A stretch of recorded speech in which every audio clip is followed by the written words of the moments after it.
Hello everyone, this is M.I.I. English. Today we're going to give you another tip about writing. Previously we have taken the tip of read as much as you can. And today I'm going to give you another tip, which is keep an English dictionary.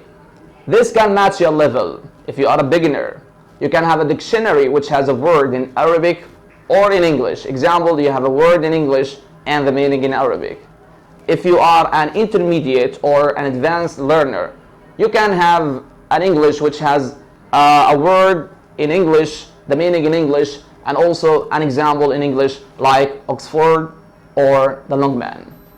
Keeping an English dictionary will help you look up new words and also learn about their antonyms, synonyms, so as not to repeat the same words and phrases over and over again.